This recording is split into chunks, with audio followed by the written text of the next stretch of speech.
नमस्कार, India 360 degree में आपका स्वागत है। मैं हूं निशांत चतुर्वेदी। शुरुआत करेंगे उत्तर प्रदेश के मुख्यमंत्री योगी आदित्यनाथ के जनता दरबार से। योगी आदित्यनाथ ने सीएम हाउस में जनता दरबार लगाया।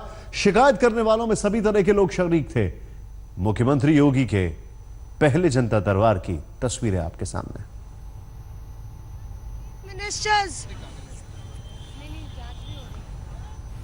तो योगी आदित्यनाथ का जो जनता दरबार है वो तस्वीरें आपके सामने, लेकिन आपको बताना चाहेंगे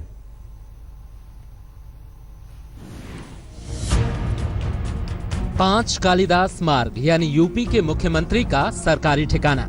यूपी की कमान संभालने के बाद आज योगी ने अपने सरकारी आवास में पहला जनता दरबार लगाया। फरियादियों की भीड़ लगी थी, सबकी अपनी अपनी समस्याएं थीं और योगी से ढेर सारी उम्मीदें भी लोग साथ लाए थे कि वेद वेदांगवित प्रज्ञासु तपस्वी निपो भवेत् दानशीलस्य सततं यज्ञशीलस्य भारत। मुख्यमंत्री के जनता दरबार में मुसीबत के मारों की सुनवाई हुई। वो किस्मत वाले थे जिन्हें सीधे सीएम से मिलने का मौका मिल गया। शबीना से बात करेंगे क्योंकि उनके आप मिल के आए हैं। शबीना सैफी मुसीबतों की मारी एक ऐसी लड़की जो ना अपने पाँव पर खड़ी हो सकती है और ना ही जिसे आँखों से दिखाई देता है। माँ बाप उम्मीदों के साथ योगी से मिले।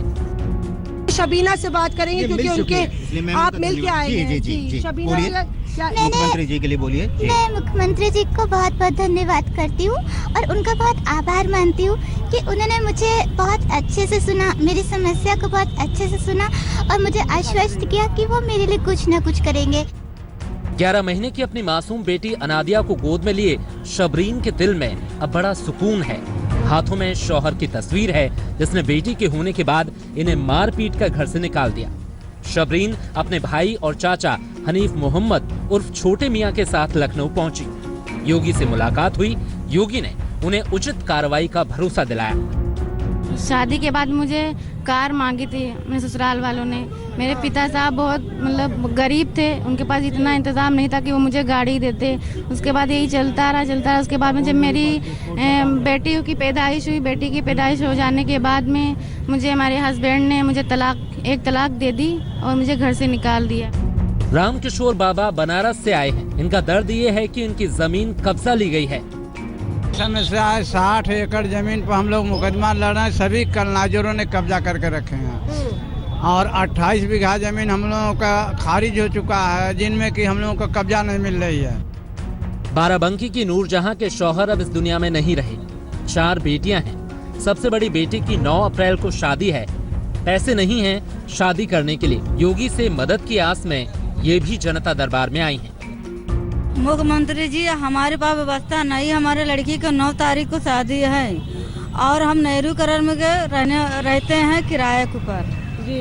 वो साहब को काम करते हैं। वो लोग ने शादी के कारण और जो है ना एप्लीकेशन हमने तो लगा दिया है। कैंसर है, कैंसर का ऑपरेशन करानी है। ये योगी का पहला जनता दरबार है। जो मिल सके वो किस्मत वाले हैं। पर 5 कालिदास मार्ग के बाहर ऐसे कई थे जो अपनी पर्चियां हाथ में लिए खड़े थे। उम्मीद है अगली बार उनकी बारी जरूर आएगी। लखनऊ में मौसमी सिंह के साथ आज तक ब्यूरो। वैसे आपको बताना चाहेंगे गोरखपुर में गोरखनाथ मंदिर के अंदर सुबह 5-6 बजे से ही ये दरबार लगना शुरू हो जाता है और अभी भी लोग वहां पर आते हैं और ये बहुत पहले से चल रहा है सिलसिला। उत्तर प्रदेश के मुख्यमंत्री योगी आदित्यनाथ कुर्सी संभालने के बाद कल यानी मंगलवार को अपनी पहली कैबिनेट की बैठक करेंगे। उम्मीद है कि योगी किसानों को लेकर कोई बड़ा फैसला ले सकते हैं। उससे पहले देखिए योगी के मिशन 100 दिन में और क्या होगा। इस बाबत बैठकों का दौर आज शाम से शुरू हो चुका है।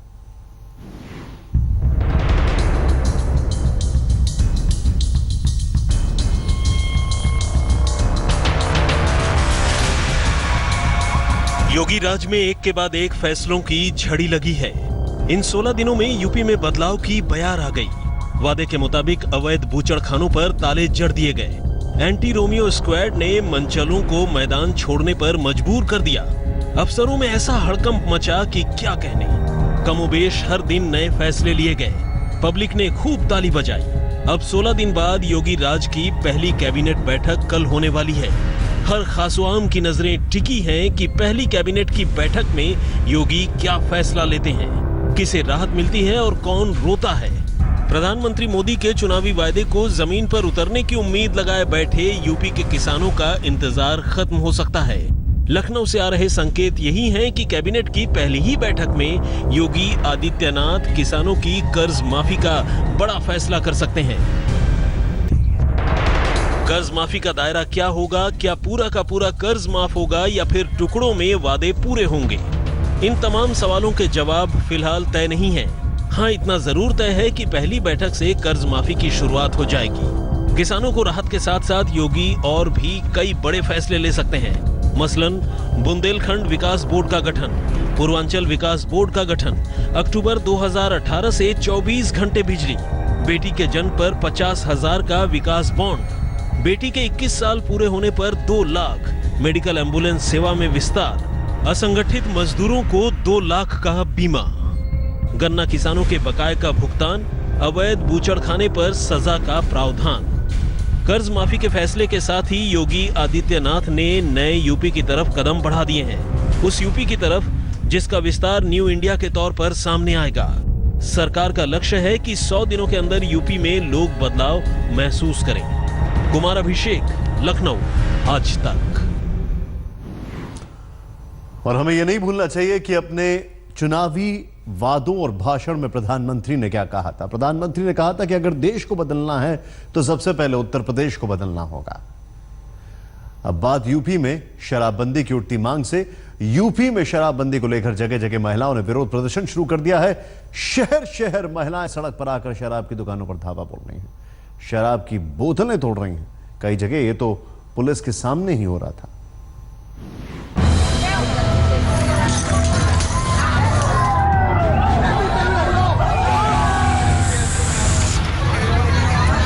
शराब की बोतलों से उठती ये लपटें उस आक्रोश की आग है जिसमें शराब की एक दुकान जलकर खाक हो गई।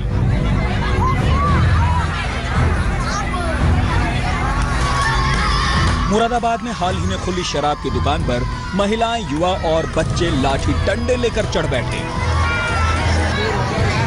पहले तोड़फोड़ की गई, फिर दुकान को आग के हवाले कर दिया गया।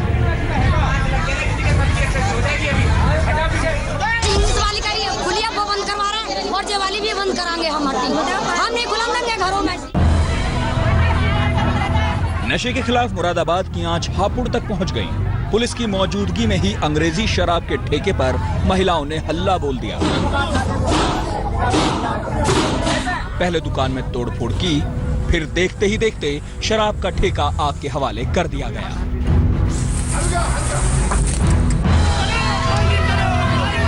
मिर्जापुर के कटरा कोतवाली इलाके के लोहिया तालाब में शराब की दुकान खुलती देख महिलाएं भड़क गईं। जो मिला उसी से दुकान पर टूट पड़ी। साहब, हमारी बहू बेटी निकलने में बड़ी हुज्जत होगी। हमारे थोड़ा सा जगह है, हम लोग के आने में बड़ी फजीलत हो रही है। बरेली में बुजुर्ग महिलाओं से लेकर बच्चे तक झाड़ू लेकर सड़क पर उतर आए। इनके निशाने पर शराब की अवैध भट्टी थी। देखते ही देखते भट्टी नेस्तनाबूद कर दी गई। ये शराब भट्टी है, ये अवैध है, इसको नहीं होना चाहिए क्योंकि इधर भी मंदिर है, इधर भी दोनों मंदिर है। मंदिर के बीच में शराब भट्टी नहीं होनी चाहिए। यूपी के जालौन में महिलाओं ने बाकायदा कलेक्ट्रेट में प्रदर्शन किया और नारेबाजी की। महिलाओं की मांग है कि पूरे यूपी में बिहार और गुजरात की तर्ज पर शराबबंदी की जाए। जिस तरह से बिहार में दारू बंद हुई, महाराष्ट्र, गुजरात दारू बंद चल रही है, उसी तरह से हमारे उत्तर प्रदेश में भी शराब बंद की जाए।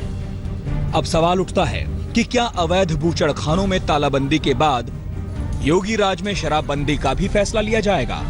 क्या योगी बिहार और गुजरात की तर्ज पर शराब पर पाबंदी लगाएंगे? माना जा रहा है कि कल लखनऊ में योगी कैबिनेट की बैठक में चर्चा होगी। अब सवाल है कि क्या योगी सरकार शराब से होने वाले राजस्व का नुकसान उठाने को तैयार है? अगर यूपी में शराबबंदी लागू हुई तो सूबे को 12 से 13 हजार करोड़ रुपए का घाटा होगा।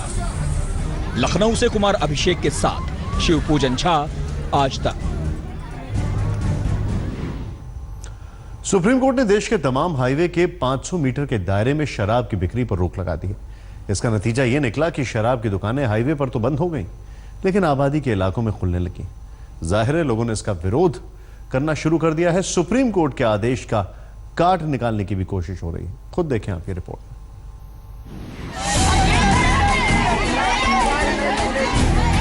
दिल्ली मुरादाबाद हाईवे पर अमरोहा के इंडस्ट्रियल इलाके गजरौला में तो महिलाएं 3 दिन से धरना दे रही हैं।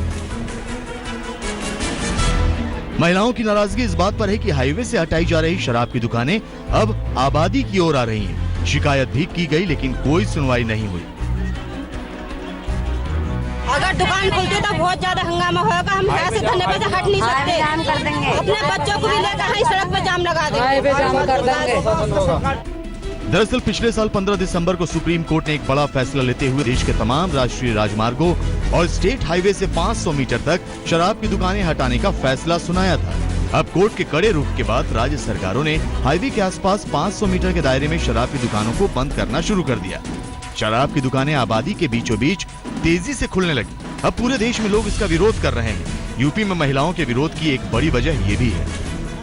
कोशिश यही होगी, प्रशासन जो है वो यही करे कि दुकानें जो भी खुलनी हैं, जो हट रही हैं और जो खुलेंगी, जो जिनका जो है स्थानांतरण होगा दुकानों का, वो अच्छी जगह ठीक जगह पर हो जाए, जिससे कि बाकी लोगों को जो है समस्या ना हो और अशांति जो है वो पैदा ना हो। नेशनल और स्टेट हाईवे के 500 मीटर दायरे में आने वाली शराब की दुकानों को बंद करने के सुप्रीम कोर्ट के आदेश पर अमल के बजाय अब राज्य सरकारें इसका काट खोज रही हैं। कई राज्य सरकारें हाईवे को डी नोटिफाई कर इस फैसले के असर से बचने की कोशिश में, यानी नेशनल हाईवे से हाईवे का दर्जा वापस लेने की तैयारी है। केंद्रीय मंत्री महेश शर्मा फरमा रहे हैं कि कोर्ट के आदेश पर कई राज्यों ने परेशानी दर्ज भी कराई है। दरअसल हर साल हाईवे पर सड़क हादसों में बेतहाशा वृद्धि हुई है। ज्यादातर मामलों में इसके पीछे ड्राइवर के नशे की हालत में वाहन चलाने का मामला सामने आया। कोर्ट ने हाईवे पर शराब की दुकानों को बंद करने के पीछे यही मंशा थी कि न हाईवे पर शराब मिलेगी और न ही इसका सेवन कर लोग अपने साथ साथ दूसरों की जान के लिए भी खतरा बनेंगे। आज तक ब्यूरो। दिल्ली में एमसीडी चुनाव से पहले कांग्रेस का आंतरिक कलह सामने आ गया है। टिकट बंटवारे से नाराज कांग्रेस के वरिष्ठ नेता ए.के. वालिया ने इस्तीफा देने की धमकी दी है। माना जा रहा है कि वालिया टिकट बंटवारे से नाराज हैं। कांग्रेस के सिपह सालार और शीला दीक्षित सरकार के ताकतवर मंत्री रहे ए.के. वालिया ने कुनबे से तौबा करने की धमकी दे दी। वालिया एमसीडी चुनाव में टिकट बंटवारे से इतने नाराज हुए कि पार्टी से इस्तीफा देने की बात कह डाली। बकौल वालिया, एमसीडी चुनाव में टिकट बंटवारे में उनके पसंद के चेहरे को टिकट नहीं दिया गया। पार्टी में कुछ लोगों ने जानबूझकर उन्हें नजरअंदाज किया। वालिया का आरोप है कि जमीनी कार्यकर्ताओं की अनदेखी की गई। हम लोग जो कि पुराने एमएलए हैं, हमें 20-20 साल हो गए एमएलए बने हुए, और उसके साथ साथ मिनिस्टर रहे 15 साल। उनको भी जो इस तरीके से स्क्रूटनी की जाती है, जैसे हमें कुछ पता ही नहीं है कि भाई किस तरीके से इलेक्शन जीता जाता है। वालिया का आरोप है कि पार्टी में कोई सीनियर लीडर उनकी फरियाद सुनने या मिलने को तैयार नहीं है। हालांकि शिकायत के बीच दिल्ली कांग्रेस के वरिष्ठ नेताओं ने उन्हें सार्वजनिक मंच के बजाय पार्टी के अंदर बात रखने की सलाह दी। दिल्ली में शीला दीक्षित की सरकार के वक्त में ए.के. वालिया कई महत्वपूर्ण पदों पर रहे। पूर्वी दिल्ली में उनके काफी समर्थक हैं, लिहाजा एमसीडी चुनाव से कुछ दिन पहले अगर उन्होंने इस्तीफा दिया तो ये पार्टी के लिए बड़ा झटका होगा। दिल्ली से पंकज जैन के साथ आज तक ब्यूरो। दरअसल ये पूरा मामला कुछ ऐसा है कि सूत्रों के अनुसार खबर यह है कि यह मामला गुटबाजी का है। शीला गुट वर्सेस अजिम माकन गुट। रूस के सेंट पीटर्सबर्ग में 2 मेट्रो स्टेशन पर बड़े धमाके हुए। इन धमाकों में 10 लोगों की मौत हो गई है, 25 से ज्यादा लोग घायल हो गए हैं। धमाके की खबर मिलते ही सुरक्षा एजेंसी हरकत में आ गई और शहर के तमाम मेट्रो स्टेशन को बंद कर दिया गया है। राष्ट्रपति पुतिन ने ब्लास्ट की वारदात पर शोक जताया है। राष्ट्रपति पुतिन ने ब्लास्ट के पीछे आतंकियों के हाथ होने की संभावना से फिलहाल इनकार नहीं किया है।